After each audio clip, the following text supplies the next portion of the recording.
It's Tuesday, January 18th, 2011, and this is the Morning Swim Show. I'm Jeff Cummings, filling in today for Peter Bush. In the Fitness Monitor today is Bruce Wigo. He's branched out lately beyond his duties as CEO of the International Swimming Hall of Fame, and he joins us today from Fort Lauderdale to tell us about his newest venture. Bruce, welcome to the Swim Show. How are you doing today? I'm doing great, Jeff. Great. So tell us about this this new venture for you that you've created for open water swimmers. Well, it is in my capacity of the Swimming Hall of Fame because this is a product that we've been interested in for actually a couple of years. But I think the usefulness of it has really just come into play since the tragedy over in Dubai and Fran Crippen's the tragedy with Fran Crippen. And as an open water swimmer since the time I was about 9 or 10, I've never really gave much thought to water safety. And in 1999, my son Wolf, who had just been in the 1996 Olympics, had a near fatal accident of shallow water blackout in our backyard pool. And the more I did some research over the years, and you know, the water is a dangerous element. We can't get around it, and particularly the open water.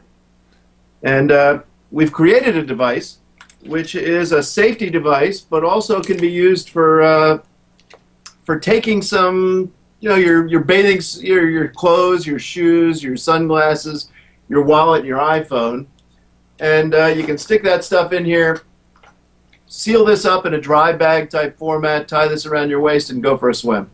But it also has the great benefit of it is a safety issue.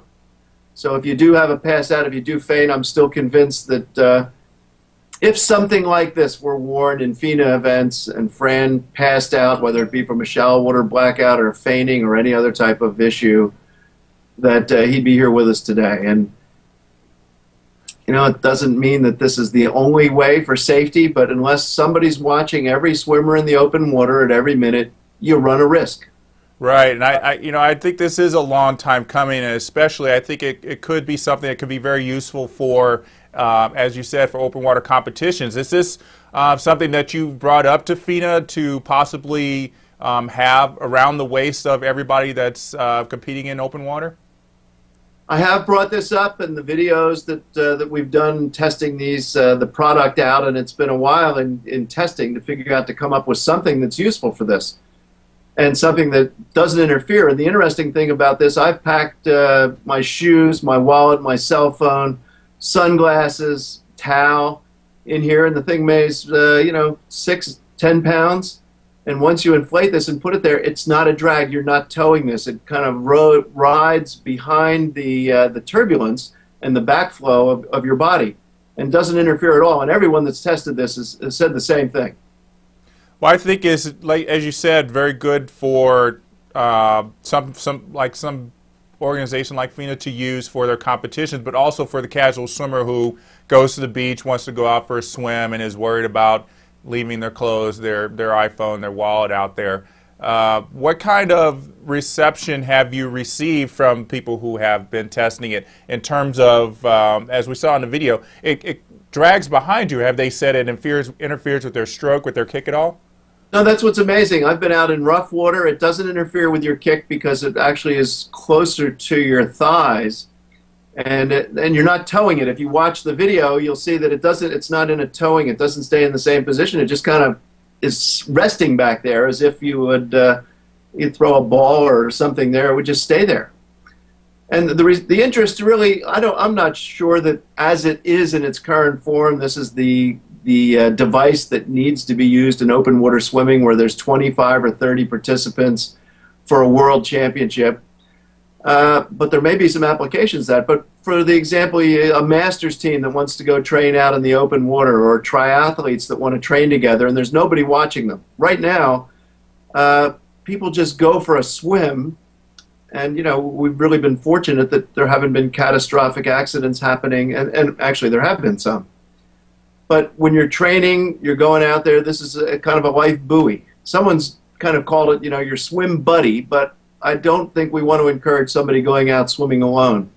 Although certainly as a kid and into my 20s, you know, I think nothing about going swimming a mile or a half mile straight out in the ocean and coming back. Well, I think definitely a lot of people that are probably watching the show do swim out in the open water alone. They don't have someone on the beach watching them. They don't have a fellow swimmer with them, and they think I'm a strong swimmer. I'm a healthy swimmer.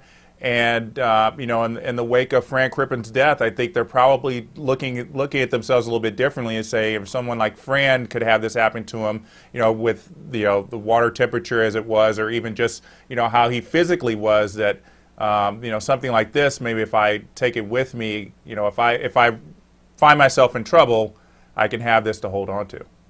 Well, there's all kinds of incidences that could take place. For another, using my son Wolf again. Sometime around 2001, after this incident where he passed out in our backyard pool, shallow water blackout, he went out body surfing in Perth after having eaten a lunch with some clams, and for the first time in his life he had an anaphylactic shock.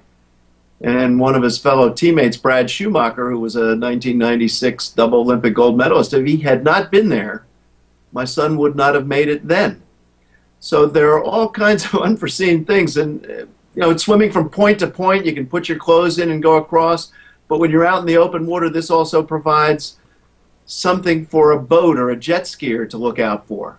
Whereas if you're just swimming down in the water, you're not as visible. This is a bright orange color, and it has that other safety component in it. And when you read, it wasn't just Fran over there. When you read what Christine Jennings went through over in Dubai, if this had been there, she could have grabbed onto it and held herself and waved and drawn attention.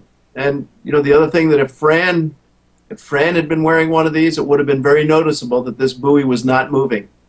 Instead of what possibly happened, I mean, it's all conjecture, that he just took a stroke and stopped and sunk below the surface of the water, maybe an inch or right there, never would have been seen. But if this buoy was being used, if this safety device was being used, it would have been very noticeable that to any spectator, that's not moving, even if they were some distance away. Well, Bruce, this sounds like a really great device, and I look forward to seeing how FINA implements any ideas that you might have to them, and anything that comes from this, be sure to let us know.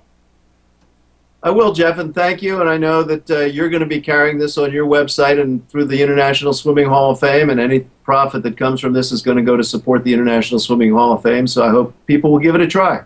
Will do. Thanks a lot for joining us, Bruce. Well, thank you, Jeff. All right, that's Bruce Wigo joining us from Fort Lauderdale. And as he said, if you're interested in purchasing the swim safety device, you can find it in the Swimming World Swim Shop. Just go to swimmingworldmagazine.com/swimshop. That's our show for today. Thanks for watching.